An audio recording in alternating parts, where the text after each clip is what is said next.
क्या उनके आधार पे कुछ कुछ अंदाजा लगाया जा सकता है कि आने वाले जो 5 चरण हैं, क्या उत्तर प्रदेश के अंदर कुछ बड़े बदलाव की आहट है, या जिस तरीके से बार बार लोग कह रहे हैं, और पहली बार मैं इस बात को सुनना उत्तर प्रदेश के अंदर कि चीजें कुछ बदलती हुई दिखाई पड़ रही है, लेकिन क्या इतनी बदल जाएंगी कि उत्तर प्रदेश में बीजेपी को दिक्कत पैदा हो जाएगी?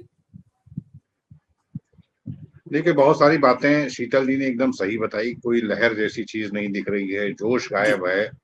चुनाव बहुत कुछ लोकलाइज हो रहा है, सांसदों के परफॉर्मेंस पर सवाल खड़े हो रहे हैं, एक कोई केंद्रीय नारा नहीं है, किसी तरह का कोई ध्रुवीकरण जैसी स्थिति नहीं बन रही है, और पिछड़ी जातियों में गैर यादवों को लामबंद करने का काम जो यादवों का डर दिखाकर किया जाता रहा है, यादवों को बहुत कम टिकट दिया गया है। यहाँ तक कि जो चुनाव प्रचार हो रहा है इंडिया गठबंधन की ओर से, उसमें भी कहीं उनको बहुत तरजीह देते हुए या उनकी बहुत सारी सभाएं या बड़ा फ्रंट लाइन पर भी नहीं दिख रहे हैं।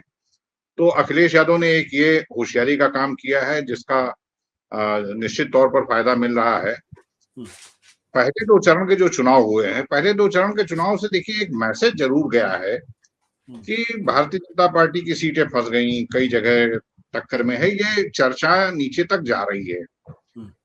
और दूसरा चरण तो भारतीय जनता पार्टी के लिए अच्छा खासा मजबूत हुआ करता है। 14-19 हर चुनाव में बहुत मजबूत रहा है। 14 में सारी सीटें थी, 19 में 1 सीटें छोड़कर सब जीती थी।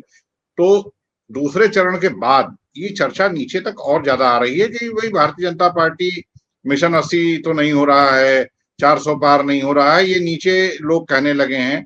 जो समर्थक मतदाता वर्ग है वो कहने लगा है, जो शुभचिंतक हैं, जो पार्टी के कार्यकर्ता हैं, इन सभी के बीच में। तो ये जो मैसेजिंग नीचे तक जा रही है, ये कमजोर इलाकों में जो पहले से जहां दिक्कतें हैं भारतीय जनता पार्टी के लिए, वहां उससे और ज्यादा दिक्कतें। अब जैसे ये चरण हो रहा है, 10 सीटें हैं, 10 में 4 सीटें, तो आप किसी भारतीय जनता पार्टी के व्यक्ति से पूछते हैं तो वो कहेंगे 4 सीटों पर तो हम मुश्किल में हैं। वो संभल है, मैनपुरी है, फिरोजाबाद है, बदायूं है। इसके अलावा कुछ नए इलाके जिसे कहते हैं ना, दखल किए हैं।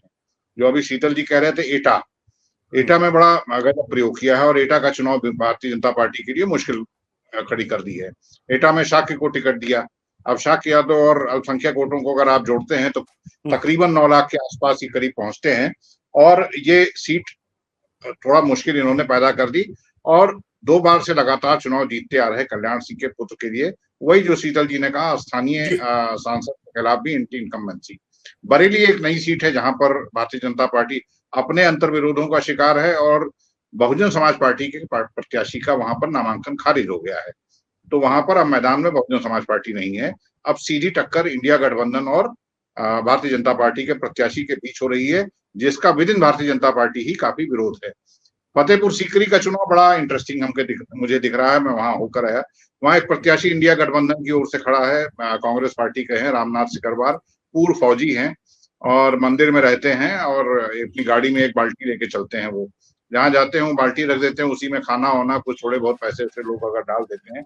और ये चुनाव के दौरान ही नहीं, हमेशा उनका एक सिस्टम है, वही अपना खाना पीना उसी तरीके से रहना। तो एक उनके कामकाज को लेकर, उनकी जनता के बीच में रहने को लेकर, वो पिछली बार जब विधानसभा का चुनाव, जो कि बहुत ध्रुवीकृत चुनाव था, उसमें भी लड़े थे, 60,000 से ज्यादा वोट उन्हें मिला था, एक सहानुभूति दिख रही है। जबकि फतेहपुर सीकरी भारतीय जनता पार्टी के लिए मजबूत हुआ। तो मुझे मेरे कहने का अर्थ यह है कि पहले चरण, दूसरे चरण और ये तीसरा चरण, जो कि शायद तीनों चरणों में भारतीय जनता पार्टी के लिए सबसे मुश्किल चरण है। यही ये 10 सीटें हैं जिन 10 सीटों पर समाजवादी पार्टी का ठीक ठाक दखल है। समाजवादी पार्टी अच्छा परफॉर्म करती रही है। आप अगर पिछली बार के चुनाव या उससे पहले के चुनाव को भी देखें तो उनको मिलने वाले वोटों की तादाद अच्छी खासी रहती है। और इस बार प्रत्याशियों का जिस तरह से चयन किया समाजवादी पार्टी ने, ये मुसीबत खड़ी की है। तो मुझे लगता है पहला दूसरा चरण अगर बुनियाद रख रहा था इंडिया गठबंधन को अपेक्षाकृत बेहतर परफॉर्मेंस देने का, तो तीसरा चरण जो है वो उस बुनियाद को और मजबूत करने का काम करेगा। और ये जो तीसरा चरण है, ये तीसरा चरण जब जाके अंतिम चरण जाएगा, अंतिम चरण एक बार फिर भारतीय जनता पार्टी के लिए काफी मुश्किल होने जा रहा है। सत्य हिंदी का ऐप डाउनलोड करें गूगल प्ले स्टोर पर।